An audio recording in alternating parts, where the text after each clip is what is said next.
உலக பிரசித்தி பெற்ற திருவண்ணாமலையின் உச்சியில் மகா தீபம் ஏற்றும் பர்வத ராஜகுலத்தினர்கள் என்றால் யார், இவர்களின் பின்னணி என்ன என்பது குறித்த சுவாரஸ்யமான செய்தி தொகுப்பை தற்போது பார்க்கலாம்.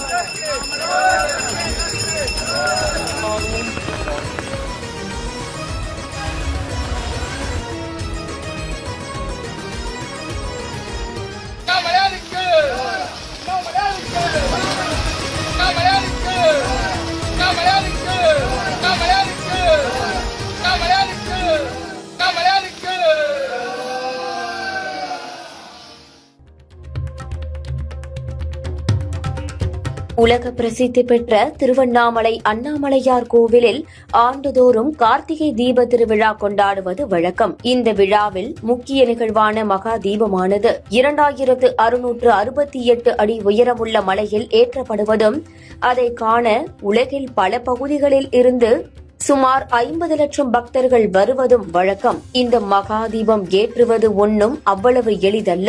இதற்கு பின்னால் ஒரு கதையே உள்ளது. அதாவது, திருவண்ணாமலையில் தீப திருவிழாவின் போது பர்வத ராஜகுலத்தினர் என்ற சமூகத்தை சேர்ந்தவர்கள் மட்டுமே மகா தீபம் ஏற்றும் உரிமையை பெற்றவர்கள். அவர்கள் மட்டுமே இந்த பணியை சுமார் 15 தலைமுறைகளுக்கும் மேலாக தொடர்ந்து நிறைவேற்றி வருவதாக சொல்கின்றார்கள். நாங்கள் பர்வத ராஜகுலத்தை சேர்ந்தவங்க. பர்வத ராஜகுலம் அப்படின்னா என்னன்னா, அண்ணாமலையாருக்கு பொண்ணு கொடுத்தவங்க நாங்கள். எங்கள் மகளாக பிறந்த பார்வதி தேவியை தான் அண்ணாமலையார் மனைவியாக ஏற்றுக்கிறார். அதுக்கு என்ன வரலாறுன்னா, தேவர்களுக்கும் அசுரர்களுக்கும் அந்த சண்டை நடக்கும்போது சண்டை நியாதிப்படி போர் பகலில் மட்டும்தான் பண்ணணும், இரவில் பண்ணக்கூடாது. அவங்க என்ன பண்ணுவாங்க, அசுரர்கள் பகல் பூரா மீனா ஆகி கடல்லையோ ஏரி குளம் குட்டிலையோ மறைஞ்சிருவாங்க. இரவுல முனிவர்களை தேவர்களை துன்புறுத்துவாங்க. இது தொடர்ந்துக்கினே வருது. அப்படி வரும்போது எல்லாரும் போய் ஈசன் கிட்ட முறையிடுறாங்க, ஐயா இந்த மாதிரி நடக்குது, எங்களால் அவங்கள ஒன்றுமே பண்ண முடியல, அவங்கள பகலில் பார்க்கவும் முடியல, போர் நியாதிப்படி அவங்க பண்ணல, அதுக்காக என்ன பண்ணுறதுன்னு கேட்கும்போது ஈசன் எங்கள் குலத்தில் பர்வத ராஜன் ஒரு மகாராஜா ஒரு நாட்டை ஆண்டுறாரு. அவரை கூப்பிட்டு, ஐயா இந்த மீனா மறைஞ்சின்னு இருக்கானுங்க அசுரர்கள் பூரா, அவங்களெல்லாம் பிடிச்சு அழிங்க அப்படின்றாரு. இது எப்படி ஐயா, நான் அழிச்சா அந்த பாவம் எங்களுக்கு சேருமேன்றாரு. அப்போ என்ன சொல்றாரு, உங்க குலத்தில் பிறக்கிற உங்க மகள் பார்வதி தேவியை நான் மனம் முடிச்சுக்கிறேன், மனம் முடிச்சுட்டு திருவண்ணாமலையில ஜோதி பிழம்பா காட்சி தருவேன். அந்த ஜோதி பிழம்பா காட்சி தர அந்த ஜோதியை ஏத்துற உரிமையை உங்ககிட்ட கொடுத்துட்றேன். நீங்க ஜோதியை ஏத்தன அன்னைக்கு நீங்க செஞ்ச அத்தனை பாவம், அண்ணாமலைக்கு அரோகரான்னு சொன்ன அடுத்த நிமிஷம் நீங்க செஞ்ச மொத்த பாவம், அந்த மீன் பிடிக்கிற இது அழியுது இல்ல, உயிர் பலி, இதுக்கு அந்த உயிர் பலியெல்லாம் போனதுக்கு உங்களுக்கு அந்த பாவம் விமோச்சனம், அன்னியோட உங்களுடைய பாவம் விலகிடும் அப்படின்ற மாதிரி ஒரு இது கொடுக்கிறாரு.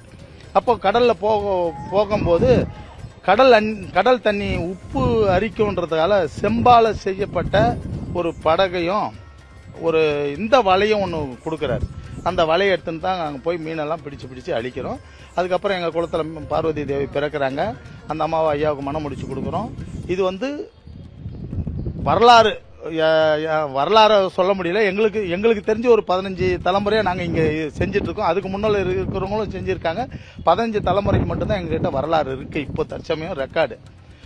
இந்த கோவில் தோன்றிய காலத்திலேருந்து நாங்கள் தான் தீபம் போட்டுக்கிறோம். இந்த பர்வத ராஜகுலத்துக்கு திருவண்ணாமலையில மட்டும் இல்ல, எல்லா ஊர்லயுமே இந்த மாதிரி ஒரு சிறப்பு இருக்கு. திருவண்ணாமலையில தீபம் போடுறது பர்வத ராஜகுலம். பழனியில இரவுல கோவில் மூலஸ்தானத்திலே தங்குற உரிமை எங்களுக்கு இருக்குது. அது யாருக்குமே அந்த உரிமை கிடையாது. இந்த பர்வத ராஜகுலத்துக்கு மட்டும்தான் அந்த உரிமை இருக்குது. அதே மாதிரி சிதம்பரத்துல தேர் எங்க தெரு முக்கள் நின்றுடும். நாங்க போய் மாமன் பட்டுன்னு சாத்தணும். மாமன் பட்டு சாத்தினதுக்கு அப்புறம் தான் நாங்க வடம் பிடிச்சி தேர் இழுத்தா அதே மாதிரி திருவாரூர், நாகப்பட்டினத்துல எந்த குளத்துல யார் இருந்தாலும் அவங்களுக்கு இல்லை. எங்க பர்வதராஜ குளத்துல மீனவர்கள் யார் இறந்தாலும் கோவில் வாசப்படியில் எடுத்துன்னு மூலஸ்தான் அதான் கோவிலோட வாசப்படியில் வச்சிருவாங்க பிணத்தை.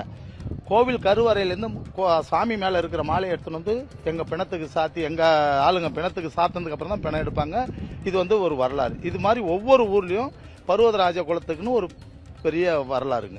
அதாவது பர்வதராஜனின் மகளாக பார்வதி தேவி அவதரித்ததாகவும் இவர்கள் மீன்பிடி தொழிலை மேற்கொள்வதால் மீனவர்கள் என்றும் செம்படவர்கள் என்றும் அழைக்கப்பட்டு வந்துள்ளனர். பார்வதி அவதரித்த வம்சாவழியை சேர்ந்தவர்களே திருவண்ணாமலையில் மகா தீபம் ஏற்றி வருகின்றனர். தீபம் ஏற்றக்கூடிய நபர்கள் 48 நாட்கள் விரதமிருந்து அண்ணாமலையார் கோவிலில் பரிவட்டம் கட்டப்பட்டு 2668 அடி உயர மலை உச்சிக்கு இவர்கள் அணையாமல் கொண்டு செல்கின்றனர். நாங்கள் திருக்கோயிலுக்கு எங்கள் குடும்பத்தோட அனைவரும் வருவோங்க. உள்துறை ஆஃபீஸில் எங்களை முறகாரங்கள் எல்லாரையும் உட்கார வச்சு பரிவட்டம் கட்டி மரியாதை செய்து மூலஸ்தானத்தில் போயிட்டு அண்ணாமலையார்ட்ட